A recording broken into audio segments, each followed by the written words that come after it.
ঘুরে দাঁড়াচ্ছে পুলিশ, আইন শৃঙ্খলা নিয়ন্ত্রণে মোকাবেলা করতে হচ্ছে নিত্য নতুন চ্যালেঞ্জ।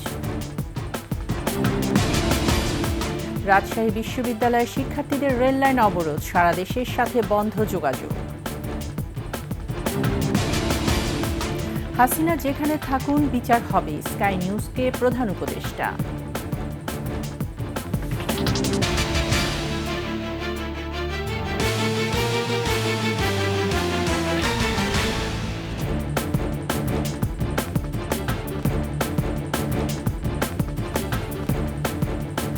শুনছিলেন সংবাদ শিরোনাম। আমন্ত্রণ ২১শে দুপুরের সংবাদের সাথে আছি আমি তাইজিন রহমান। দর্শক, ২১শে টেলিভিশনের সংবাদ একই সাথে সরাসরি দেখতে পাবেন আমাদের ফেসবুক পেজ www.facebook.com/2124 অনলাইনে। এছাড়া সাবস্ক্রাইব করতে পারেন www.youtube.com/@21 চ্যানেলে। ৫ই আগস্ট পরবর্তী অচলাবস্থা কাটিয়ে ধীরে ধীরে ঘুরে দাঁড়াচ্ছে পুলিশ। আতঙ্ক কাটিয়ে আইন শৃঙ্খলা পরিস্থিতি নিয়ন্ত্রণে নিত্য নতুন চ্যালেঞ্জ নিয়ে মাঠে কাজ করছে এই বাহিনীর সদস্যরা। একই সাথে রাজধানীর ক্ষতিগ্রস্ত থানা আর স্থাপনাগুলো সংস্কার করার কারণে সেবায়ও এসেছে গতি। কর্মকর্তারা বলছেন আবারও ঘুরে দাঁড়িয়েছে পুলিশ। সরেজমিনে প্রতিবেদন জানাচ্ছেন দীপু শিকদার।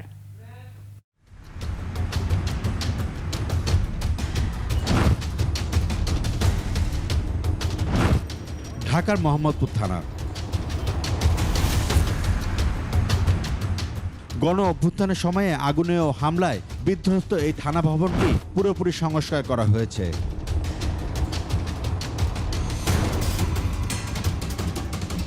থানার কাজও চলছে পুরোদমে, সবাই কাজেও যোগ দিয়েছেন। পুলিশ সদস্যরা চালাচ্ছেন নিয়মিত অভিযান।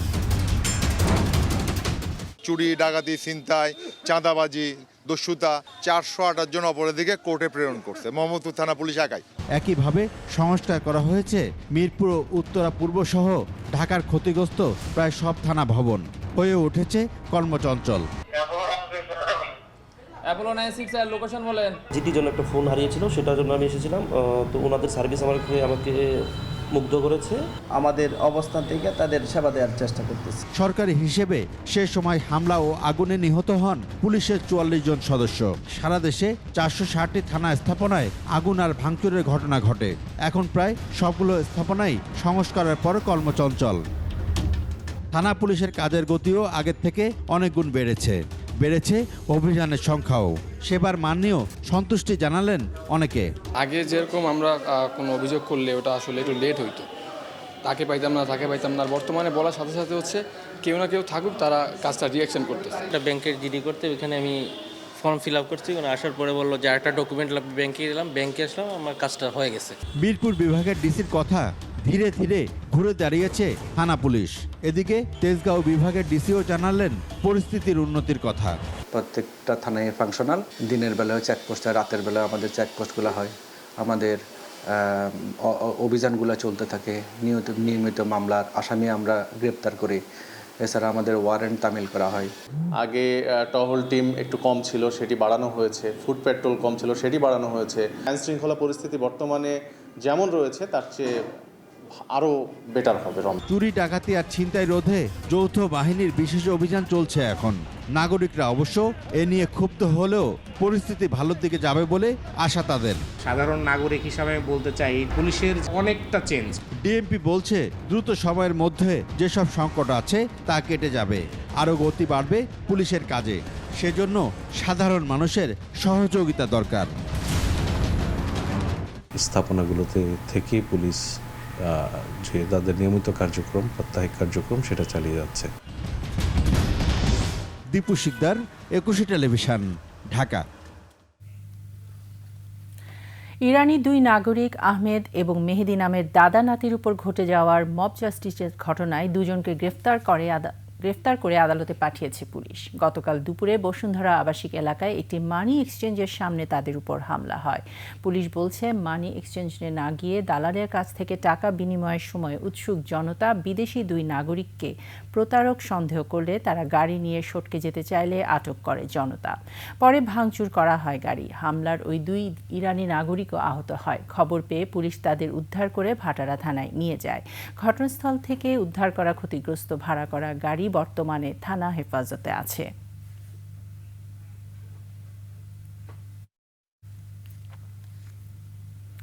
এই মুহূর্তে ভাটারা থানায় রয়েছেন সহকর্মী আদিত্য মামুন। সরাসরি চলে যাচ্ছি তার কাছে। আদিত্য, ভাটারা থানায় সর্বশেষ পরিস্থিতি সম্পর্কে আমাদেরকে জানাবেন।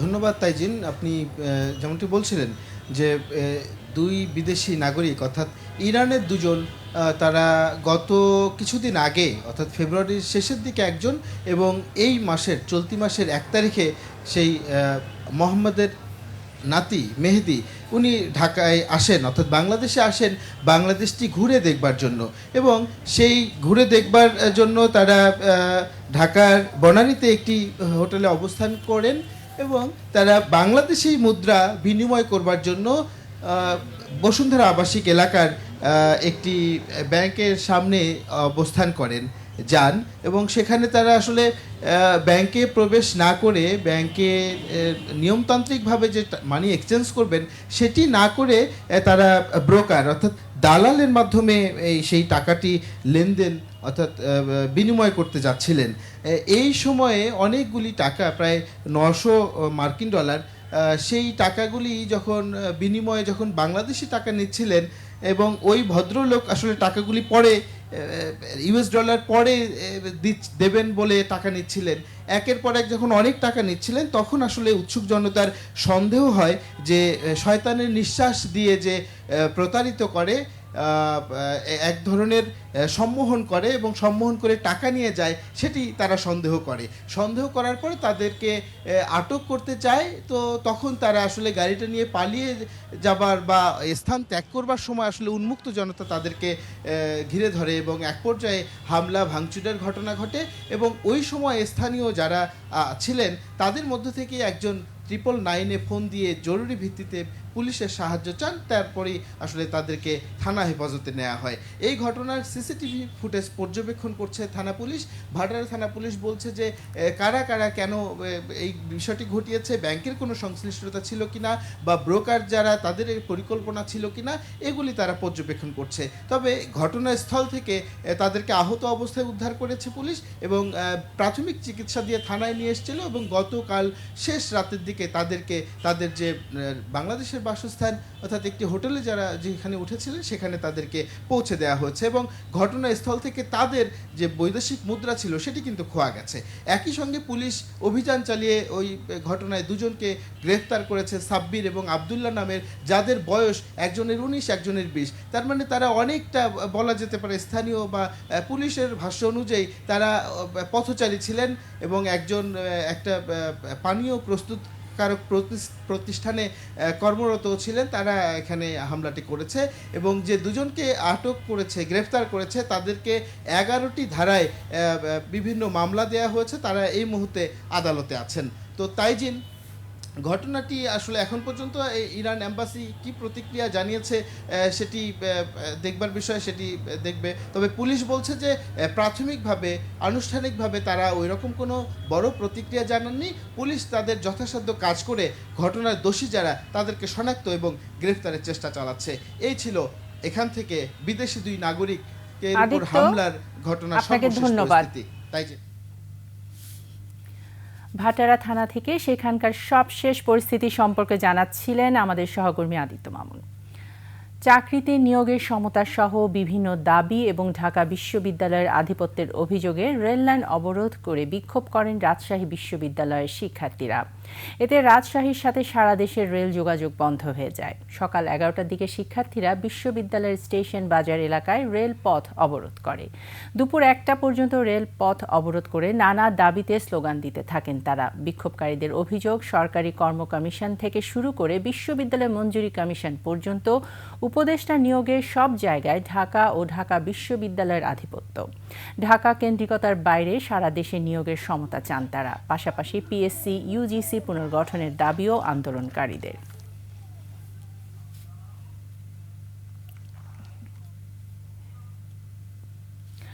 রাজশাহীর স্টেশন বাজার এলাকায় আছেন সহকর্মী বদরুল হাসান লিটন। এ বিষয়ে বিস্তারিত জানতে যুক্ত হচ্ছি আমরা তার সাথে।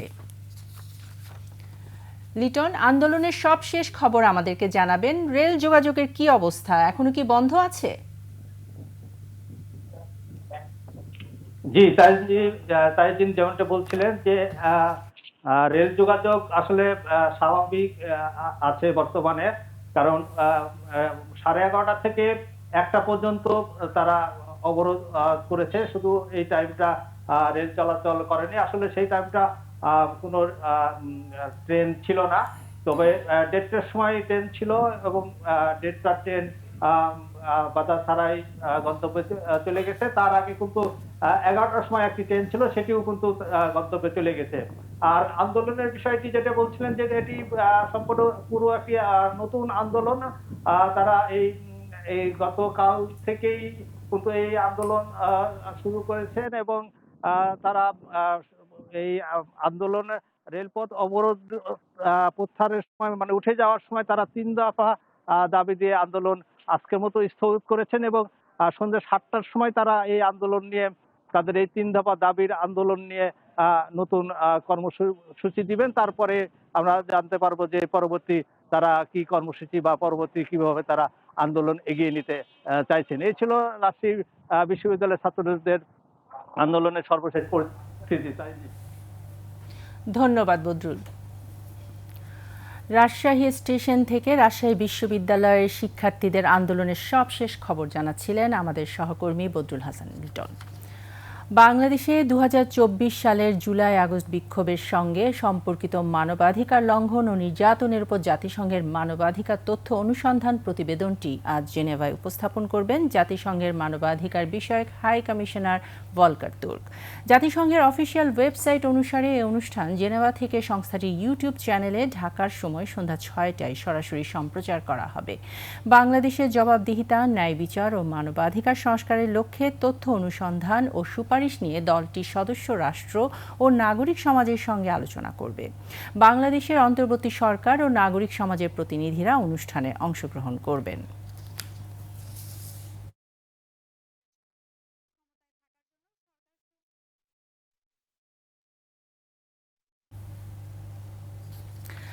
আদালতে হাজির হোক বা না হোক, গুম, খুনসহ জুলাই-আগস্টে মানবতা বিরোধী অপরাধে অভিযোগে ভারতে আশ্রয় নেওয়া বাংলাদেশের ক্ষমতাচ্যুত প্রধানমন্ত্রী শেখ হাসিনা সহ জড়িত সবাই বিচারের মুখোমুখি হবেন বলে জানিয়েছেন অন্তর্বর্তী সরকারের প্রধান উপদেষ্টা ডক্টর মোহাম্মদ ইউনূস। ব্রিটিশ গণমাধ্যম স্কাই নিউজকে দেয়া বিশেষ সাক্ষাৎকারে তিনি শেখ হাসিনাকে ফিরিয়ে আনতে দিল্লির সঙ্গে যোগাযোগ ও আইনি প্রক্রিয়ার কথা তুলে ধরেন। সাক্ষাৎকারে গণ-অভ্যুত্থানে নিহতদের বিচার প্রক্রিয়া, ব্রিটিশ এমপি টিউলিপ সিদ্দিকের দুর্নীতি ও রোহিঙ্গা সংকট নিয়েও কথা বলেন। বিস্তারিত দুলি মল্লিকের ডেস্ক রিপোর্টে। টার্গেট ব্যক্তিকে প্রশাসনের লোক পরিচয় দিয়ে হাত পা বেঁধে অপহরণের পর গুম, আয়নাঘরে বন্দী করে নির্যাতন। গুম সংক্রান্ত কমিশনের তথ্য অনুযায়ী 2009 সাল থেকে 2024 সাল পর্যন্ত গেল 15 বছরে 1,500-এর বেশি মানুষকে গুম করা হয়েছে। অভিযোগ রয়েছে ক্ষমতাচ্যুত প্রধানমন্ত্রী শেখ হাসিনার নির্দেশেই এসব গুম খুনের ঘটনা ঘটত। এখন প্রশ্ন, জড়িত সবাই কি বিচারের মুখোমুখি হবে কিনা? ব্রিটিশ সংবাদ মাধ্যম স্কাই নিউজের এমন প্রশ্নের উত্তর দেন অন্তর্বর্তী সরকারের প্রধান উপদেষ্টা ডক্টর মোহাম্মদ ইউনূস। বলেন, আদালতে হাজির হোক বা না হোক, মানবতা বিরোধী অপরাধের মামলায় শেখ হাসিনা সহ তার সঙ্গে জড়িত সবাই বিচারের মুখোমুখি হবেন। She will stand trial, there's no doubt about that, because all the evidences are here. It will be happening in absentia or in her presence. It will be taking place, not only her, and all the people who were associated with her. Her family members, her clans, her associates, and all the oligarchs, people who promoted her, supported her, made her the way she is. স্পষ্ট করেন, শেখ হাসিনাকে ফিরিয়ে আনার ব্যাপারে আইনি প্রক্রিয়া। So we'll be asking, already asked India to hand over Hasina to Bangladesh. No official response, but we are waiting for that. Legally, they are required to send her to Bangladesh.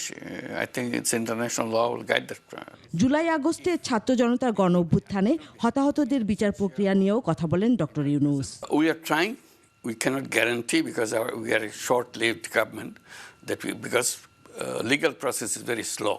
গণ-অভ্যুত্থানের মুখে শেখ হাসিনা সহ আওয়ামী লীগ সরকারের অনেক নেতাকর্মী পালিয়ে গেলেও এখনও প্রশাসন ব্যবস্থায় অনেকে রয়েছেন। তাদের নিয়েও প্রশ্নের উত্তর দেন তিনি। Everybody was involved in it. Whole government was involved in it. So you cannot distinguish who is really enthusiastically doing it. So we are identifying, we're letting them go through the process. Some will get punished, some will still be under the process, some will still be untraceable. সাক্ষাৎকারে উঠে আসে শেখ হাসিনার বোনের মেয়ে ও British MP tulip সিদ্দিকের বিরুদ্ধে দুর্নীতির অভিযোগের বিষয়টি। So whether we can bring back a UK citizen for trial in Bangladesh, and so those are issues I'm not very clear about.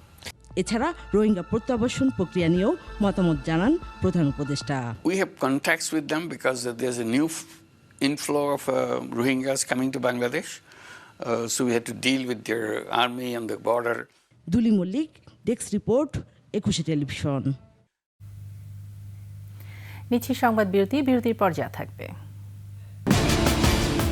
গাবতলীতে অবৈধ দখলের বিরুদ্ধে উচ্ছেদ অভিযান চালাচ্ছে ডিএনসিসি।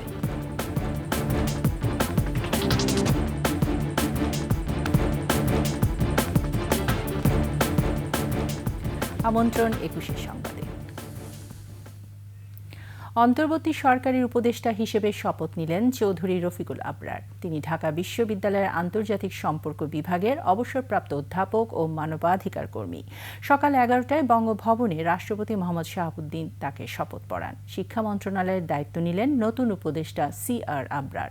এর আগে অধ্যাপক ওয়াহিদুদ্দিন মাহমুদ শিক্ষা ও পরিকল্পনা উপদেষ্টা হিসেবে দায়িত্ব পালন করছিলেন। এখন থেকে তিনি শুধু পরিকল্পনা উপদেষ্টা হিসেবেই দায়িত্ব পালন করবেন।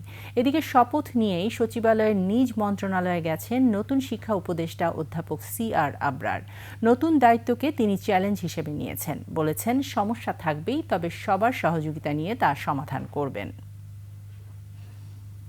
বিভিন্নভাবে একটা নাজুক পরিস্থিতির মধ্যে আমরা যাচ্ছি, বড় রকমের একটা পরিবর্তন হয়েছে। তো মাননীয় প্রধান উপদেষ্টা যখন আমাকে এই দায়িত্ব দিলেন, আমি মনে করি যে এটা একটা ইটস এ চ্যালেঞ্জ।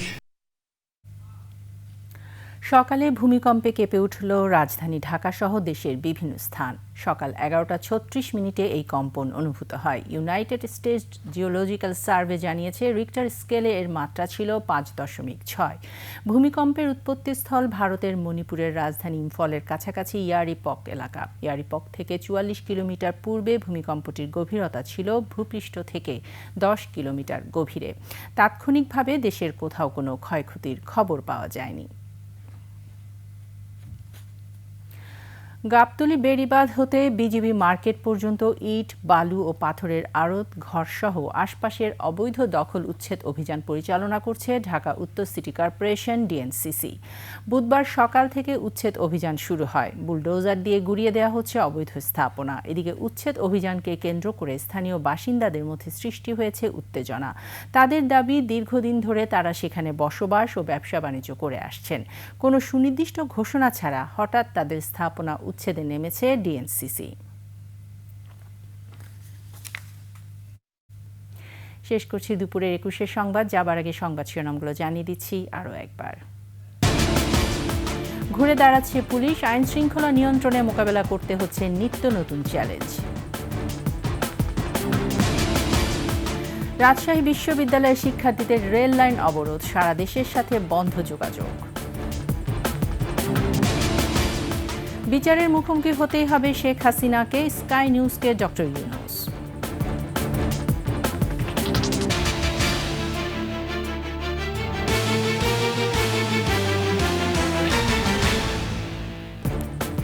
সর্বশেষ সংবাদ জানতে ডায়াল করুন 2021 নম্বরে, আর ভিজিট করুন 21-tv.com এই ওয়েবসাইটে। ফেসবুকে ভিজিট করতে পারেন www.facebook.com/2124 অনলাইনে। এছাড়া সাবস্ক্রাইব করতে পারেন www.youtube.com/@21etv চ্যানেলে। এতক্ষণ সঙ্গে থাকার জন্য ধন্যবাদ। পরবর্তী সংবাদ বিকেল 4টায় দেখার আমন্ত্রণ রইল। 21-এর সাথেই থাকুন।